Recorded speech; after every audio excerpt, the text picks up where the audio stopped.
Welcome, Mr. Johnson. Good morning, Andrew. Good morning, Andrew. I have to call you Mr. Johnson. You can call me whatever everybody else does. So I saw that. I saw that item. It is not. It is not being obeyed anywhere. Insofar as that edict so the has edict, they're still calling you Boris. They are. Very good. All right. Well then, Boris, can I ask you about the speech that you made? You talked about the world being dominated by strong men and ebbing of democracy. What does that actually mean in terms of changing our foreign policy? Well, what I've discovered is that people around the world don't see us through the prism of Brexit, and they actually don't even see us through our membership of the EU. They look at Britain as a great global player. I've been in Pakistan, where I saw huge amounts of British money going into educating, I think, 6 million Pakistani girls in the Punjab. Massive amount of work being done in Afghanistan to help to bring peace there. British troops on the line in Cyprus, and British sailors, British Navy, actually helping to solve the problems of migration in the southern Mediterranean. I've just seen that just in the last couple of weeks. And everywhere I go, people say, you know, what are you doing to help us? What are you doing to combat this particular problem that we have? And we are out there. And the point I'm trying to make is I think that sometimes people in our country don't understand how we are seen abroad. Well, they don't realise what a huge player we are. And that was the message I was trying to get over.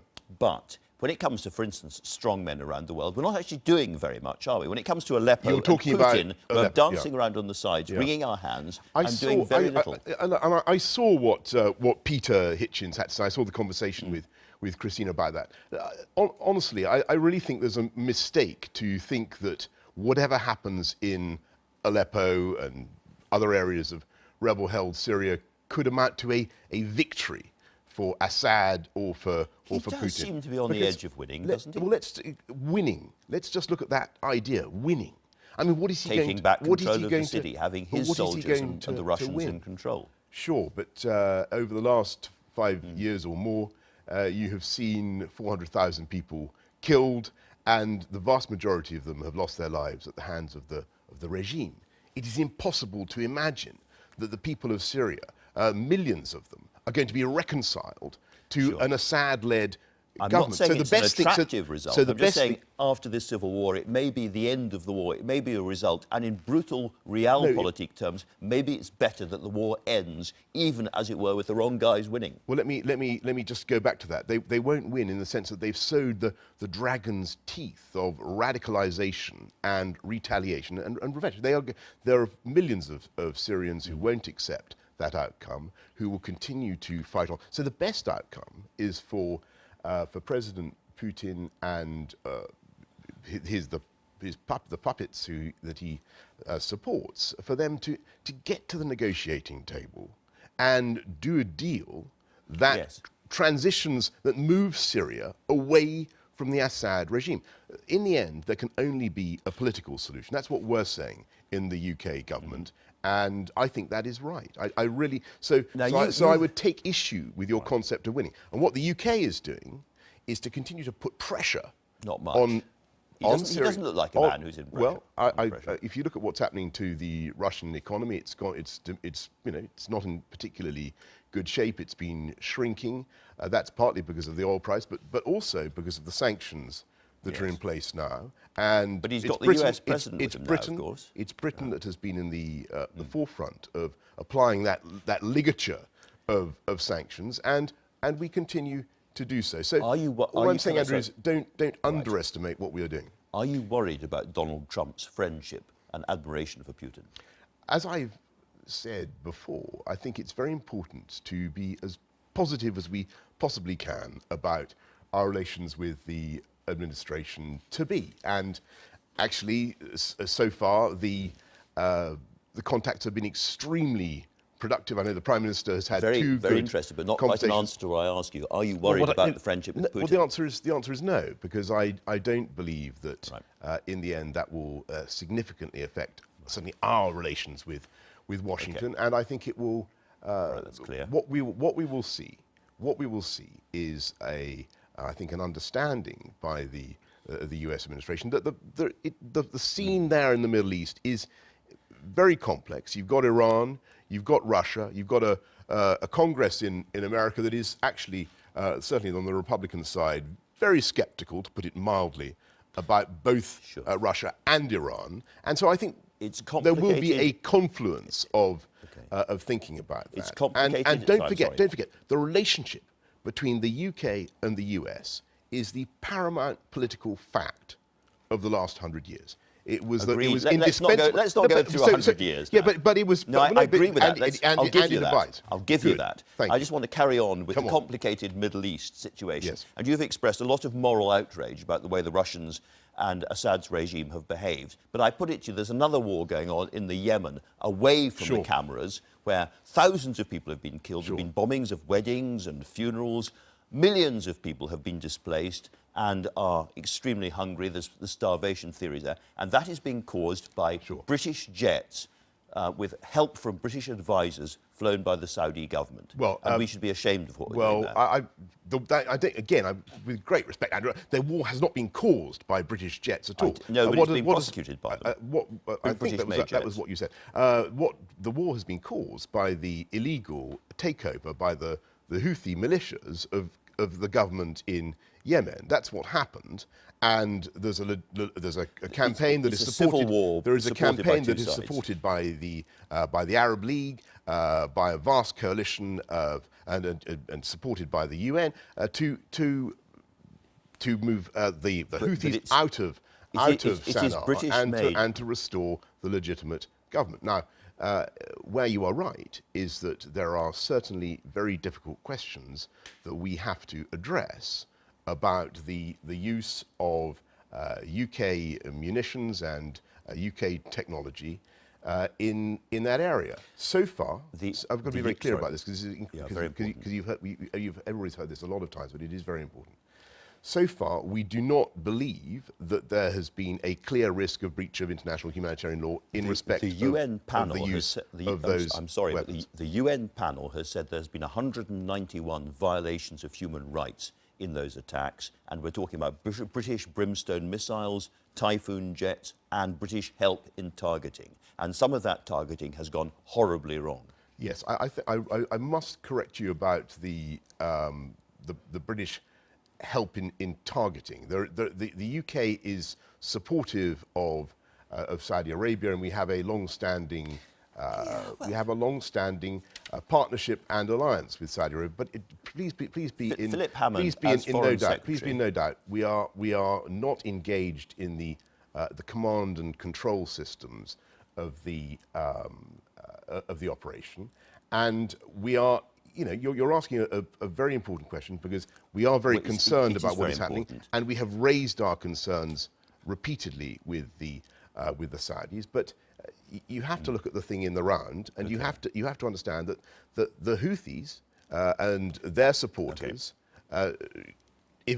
took over the government and are attacking Saudi Arabia. The rights and wrongs of the war are one thing. It's the way that targeting has been done. Philip Hammond, when he was Foreign Secretary, said that we were involved in targeting to ensure that target sets are correctly identified, which hasn't gone terribly well, let's be honest. No, there's a difference. We have tried to give general advice to the Saudis about how to do these things, but we are not. I think you said we were involved in the targeting. We are not involved in the targeting. I'm only quoting Philip Hammond here, who says we do have a military presence, and he goes on and he says to ensure the correct procedures to avoid breaches of international humanitarian law, to ensure that target sets are correctly identified. Now, if that's not targeting, I don't know what it is. Well, it isn't quite. I think you will target sets. Yes, but it's not. We're not actually in the kind of room looking at targets. We're helping them doing some pretty terrible things. No. I think you're misunderstanding what Philip was saying. We're trying to help them to avoid breaches of international humanitarian law by giving them guidance about how targeting should work. That does not mean that you've got British officers sitting there trying to. They've killed hundreds of people. They've killed hundreds of people at funerals and at weddings. If we're helping them target, we're not doing very well. We're not helping them target. We're trying to give general guidance about what they should be. Let's move on. But your point is that your point is a good one, and people should not underestimate the concern that we have about this. We are deeply concerned. Will we be looking again? We have been making. In fact, I had a conversation only yesterday with the Saudi, last night with the Saudi foreign minister, my counterpart, about this. Of course, we are making representations the whole time. At the moment, would we consider pulling back our military advisors? We do not advisors? think the threshold has been crossed. Okay. Let me move on to the other great subject of the time, which is, of course, Brexit. And we are in this very, very happy position now where you don't have to say, Theresa May has said that we are not giving a running commentary, Andrew. I can't say that. Why can't I say that? Because it's incredibly... We're not giving a running commentary. The entire country are really, really angry with that phrase and the other one, we're going to get the best deal for Britain. Of course you're going to try and get the best deal for Britain. You've just taken my two best lines. I'm so sorry, but look, we can put them to one side from now on. It's outrageous. David Davis has been very, very helpful this week in talking about the fact that we may well be paying money into the EU for some considerable time in return for access to markets. And Philip Hammond jumped on this and said, yes, yes, yes, absolutely right. Do you agree with this? Well, I think I may even have said this when on the many occasions I came to talk to you during the referendum campaign. And you didn't. Well, I certainly said it during the campaign. I've always thought that there were aspects of EU cooperation, and I've said this many times. The Erasmus programme, for instance, or Horizon funding, or whatever for research, where actually, and some of these programmes don't even involve countries that aren't even in the EU. To be part of that in the future might be a good idea. It certainly would be a good idea. If it involves paying in, I haven't got a problem. This is slightly different. This is paying money in return for access, tariff-free, to parts of the single market. Well, you know, that is obviously something that David Davis is considering. It doesn't mean that a decision has been taken. But would you consider that to be acceptable, is my question. Well, I'm not going to, as I say, I'm not going to get involved in the minutiae of our negotiating position before we trigger Article 50. What I will say, and this is very important, because people will want to hear this, I do believe that as a result of Brexit, we will be able to take back control of the money that we currently give to Brussels. Sure. And not only that, we'll be able to take back control of the money that Brussels currently spends on our behalf. Now, that is a very important... to jump into semantics because people say, what about the 350 million? What about your bus? What about the NHS?